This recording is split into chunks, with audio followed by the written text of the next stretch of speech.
you ever had to grieve something that never actually happened? Not a person, not something that you can point to, but a reality or an opportunity that never actually happened. A version of your life that you always thought that you would have. Losing a person is tangible. Losing money is tangible. But we have a version of ourselves that lives in our head that we plan for, whether consciously, subconsciously, and we imagine how life will play out in 5, 10, 20 years. And if you get to that point and it looks different, a part of you can kind of feel like, this is not what I expected.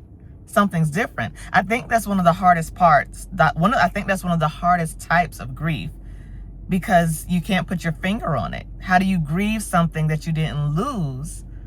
It just never happened. Imagine and paint a picture for our futures without realizing it. And no, I won't even say without realizing it, because I realize it. I paint a picture all the time. I have the vision boards.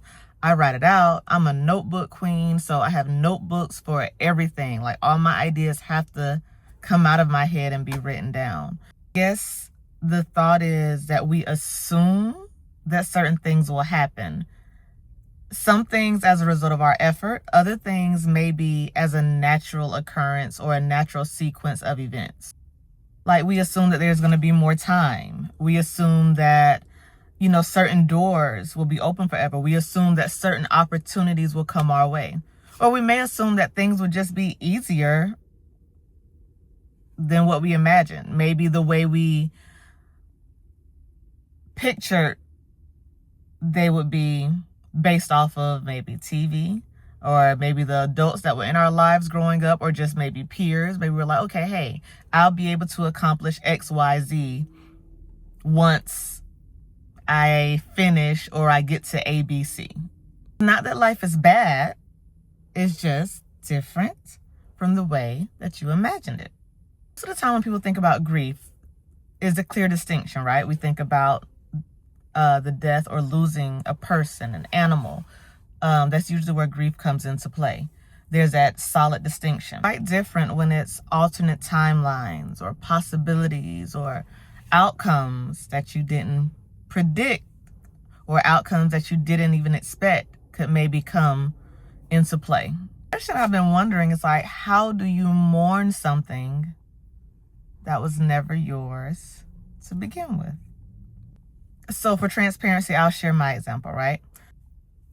I have boys, right?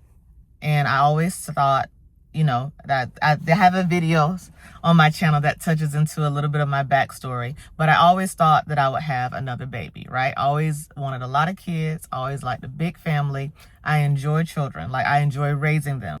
I love it, right? So I always wanted to have that opportunity again in better circumstances. So now that I'm in a position where I would, or I can have another baby, life is not where I want it to be. I mean, look at the economy, right? I'm older than I was when I had my 2 older sons. Just the reality is like, it's not something I want to do a trade-off for now, right?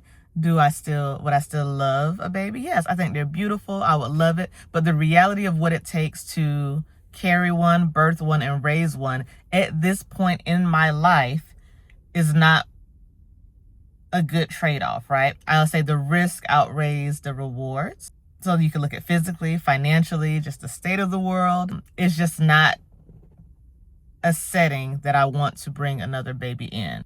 Although I consciously made that decision to not have another baby and to prevent that so that I can be responsible and not bring a baby into a situation where it's like, hey, I'm not fully prepared. I know the reason why I made that choice, but it doesn't make me any less sad. I still hold space for that sadness. I still hold space for that grief, and that what could have been, that what if.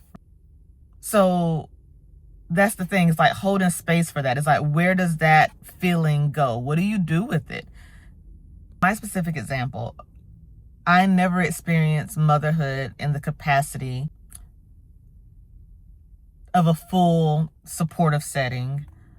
My mother, I think I've even mentioned in other videos, and if you're on me with other platforms, if you follow me on other platforms, and also you know that I didn't grow up with my biological mother. She died when I was very young. So I've never had the traditional mother-daughter relationship. And the baby I always wanted to experience having a daughter. So it's like I missed out from it on the receiving end and also on the end of giving as well. So, and then it's like I have to grapple with that. I may never get that experience. Now, that's not to downplay. I love my boys. They're healthy. I love them to death. Wouldn't trade them at all. And not to take away from the love I have for them. But two things can coexist, right? There's duality in that. But anyway, let's bring it back full circle, not just about me. This isn't about babies. This video isn't about babies. This is about the idea that some dreams will quietly and gradually expire while you're living life. And though I make space for that duality, and there is that sadness, and I guess you could say a hole that will never be filled, right? It's not going to be. That's a very unique experience that I won't have, that I consciously made a decision not to have, but it doesn't hurt any less because of that. But that doesn't mean I don't love my life.